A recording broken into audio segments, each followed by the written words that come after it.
जब से ले बड़े आपन घरे डुलिया।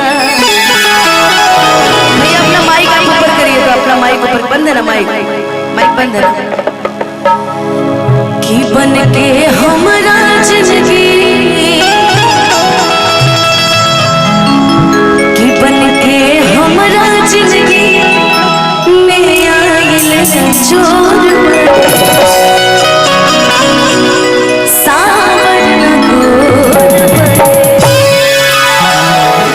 अजय को बात बताओ, इसमें से कितने लोग की शादी हो गई है बस, और कितने लोग की नहीं हुई है? अब बीच वालों को क्या समझे? हाफ गर्लफ्रेंड, हाफ गर्लफ्रेंड समझे? बताइए, इतने सुंदर में गीत को गा क्या चाह रहे हो भैया? अब ये शहीद करोगे क्या? देखो ऐसे मुझे आप दिख नहीं रहे थे। अच्छा आप सब ठीक है ना? चलो भैया बढ़िया बढ़िया, आप सब ठीक रहो।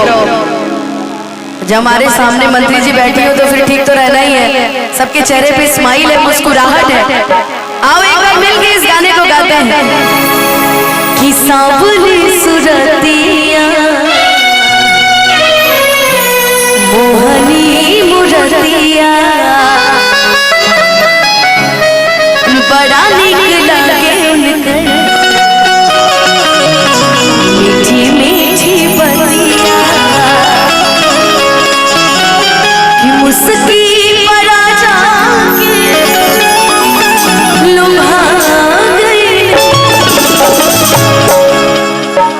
कि मुस्की परा जाके लुभा गई।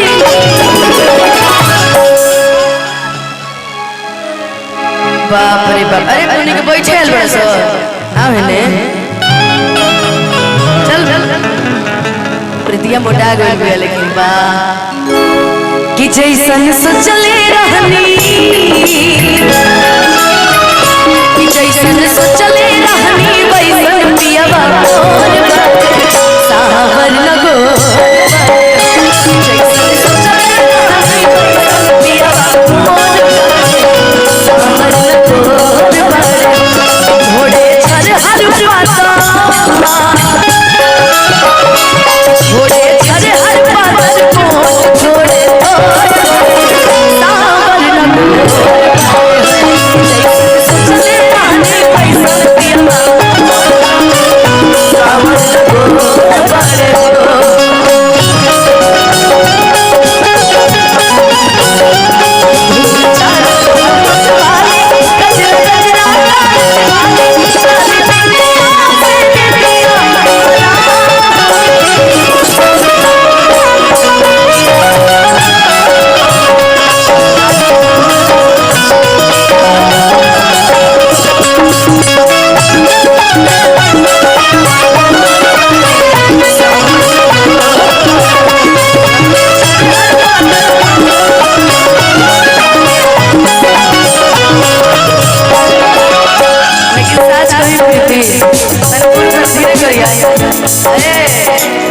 ए बबुआ के चाचा तन धीरे कर। हम तो सोचत रहे कि गोलुआ के हम मिठाई खाइए, लेकिन देखते नहीं गोलुआ हमरा मिठाई खाइए। प्रीतिया मोटा गल बिया ना, ए गोलू प्रीति मोटा गल बिया, सही है भाई। चल हमार बात तो शुरू से सुनते काहे मोटा गेली, लेकिन अब सुंदर लगन हो बड़ा दिल लागेला कलम जी के बोलिया।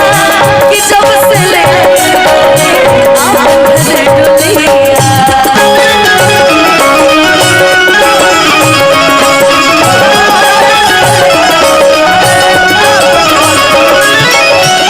बड़ा नीक लागेला कलम जी के बोलिया।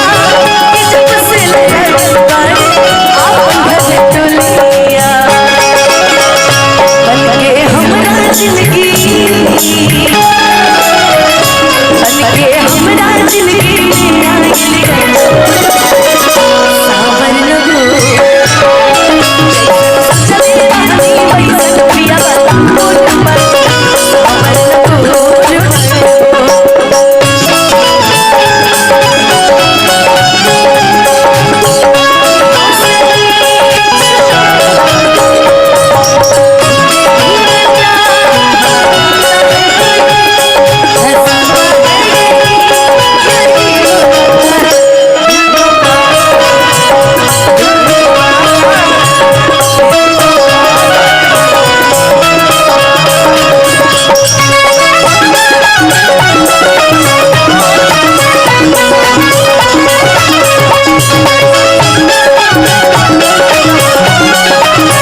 एक 6 साल की बच्ची है जिसका नाम नंदनी है, हरा कलर का ड्रेस पहनी है।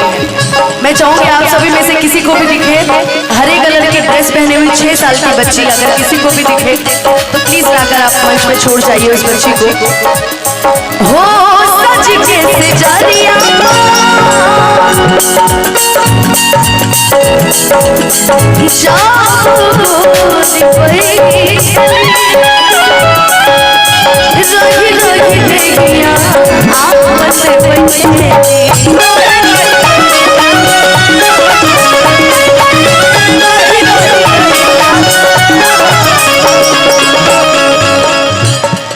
बाटे जुल्म जवानी बाटे जुल्म जवानी चंदा के जबोर सांबर लगो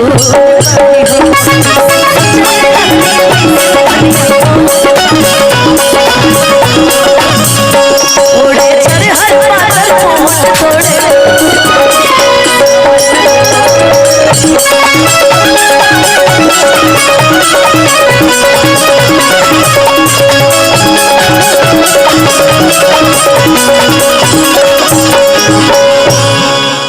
अजत गौरी ना इनका नाम रिया, तीन गोयल बड़ी सर, तीन तिगाड़ा काम बिगड़ा।